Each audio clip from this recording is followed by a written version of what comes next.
আসসালামু আলাইকুম। তো আপনারা অনেকেই জানেন না যে রিপোর্ট কিভাবে বের করতে হয়। তো রিপোর্ট বের করা খুবই সহজ। যেমন আমি একটা রিপোর্ট বের করে দেখাচ্ছি। আপনারা যে ফাইলটা সাবমিট দিবেন, ফাইলটা তো আপনাদের কাছে থেকে যাবে, তাই না? যেমন আমি একজনের রিপোর্ট চেক দিয়ে দেখাই। যেমন এই ছেলে কাজ করছে ৩১ তারিখে কিন্তু ফাইল দেয়নি। কি যেন একটা কারণে ফাইল সাবমিট দেয়নি। তো এইটা সাবমিট দিছে হচ্ছে ৪ তারিখে। আমি বায়ারের সাথে কথা বলছি যে বস এই ব্যাপার, পাসওয়ার্ড এইরকম আছে, এটা কি চলবে নাকি? তো বায়ার বলল দেখো যদি লাইভ থাকে তাহলে দিয়ে দাও। তো আমি দিয়ে দিছি।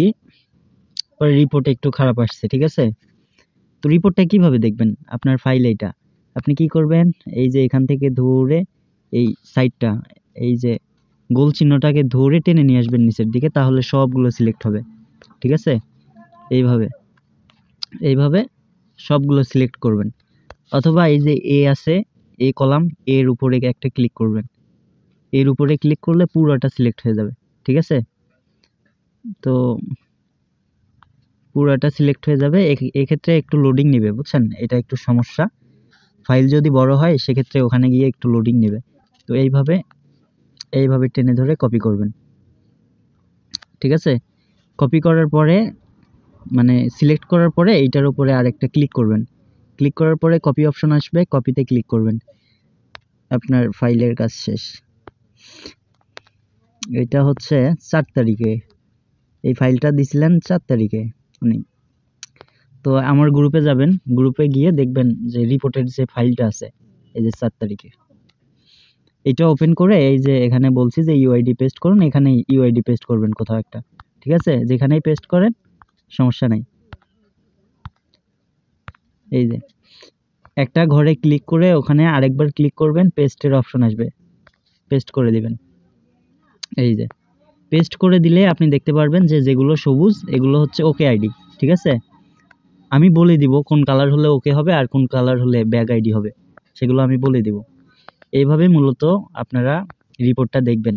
আরেকটা সমস্যা হচ্ছে আপনাদের যদি বেশি আইডি হয় সেক্ষেত্রে তো আপনারা একটা দুইটা এভাবে গুনতে পারবেন না। এভাবে গুনলে তো সমস্যা, অনেক সময়ের ব্যাপার। আপনারা কি করবেন, যতগুলো আইডি এখানে দিছেন এই যে এগুলো এইভাবে সিলেক্ট করে নেবেন। আবার সিলেক্ট করে নিয়ে আপনারা এই যে এই সাইটে দেখতে পারবেন কত পিস, মোট হচ্ছে 36 পিস। আর ডান সাইডে একদম উপরে থ্রি ডট আইকনে ক্লিক করবেন। ক্লিক করার পরে এখানে ক্রিয়েট আ ফিল্টার, এটাতে ক্লিক করবেন। তারপরে এই যে আনডু এর নিচে যে 3 লাইন আছে এটাতে ক্লিক করবেন। ক্লিক করার পরে এই যে ফিল্টার বাই কালার এটাতে ক্লিক করবেন। তারপরে এই যে ফিল কালার এটাতে ক্লিক করবেন। এই যে মানে আমি কোন কালারগুলো চাচ্ছি, আমি যে ফিল্টার করব কোনগুলো হিসাব করতে চাচ্ছি। আমি এই যে গ্রিন কালার, যেহেতু আমার ওকে, তো গ্রিন কালারগুলো আমি গ্রিন কালার সিলেক্ট করব। এই যে তারপরে এই যে ডান সাইডে উপরে ক্রস বাটনে ক্লিক করে এটা কেটে দিবেন। তাহলে এখন আপনার যতগুলো ওকে আইডি আছে শুধু সেগুলো আসছে। বুঝতে পারছেন কি? এবার এটা সিলেক্ট করবেন। সিলেক্ট করে এই যে দেখতে পাচ্ছেন 18 পিস ওকে। এইভাবে মূলত আপনারা রিপোর্টটা ভালোভাবে দেখে শুনে জানাবেন। ঠিক আছে? এইভাবে রিপোর্ট বের করতে হয়। তো আশা করি বুঝতে পারছেন, আর বুঝাইতে হবে না। অনেকেই রিপোর্ট জানে না। রিপোর্ট জানে না তো পরে পেমেন্ট করার পরে বলে ভাইয়া পেমেন্ট পাইনি, এইটা ওইটা। রিপোর্ট যদি না জানায়, বিকাশ নাম্বার যদি না দেয়, হিসাব যদি না দেয়, ফাইল যদি মেনশন না দেয়, তাহলে আমি কিভাবে পেমেন্ট করব? আমি তো খুঁজে বের করতে পারবো না কে কে আইডি দিচ্ছে, তাই না? আচ্ছা, আশা করি এটাই বুঝতে পারবেন।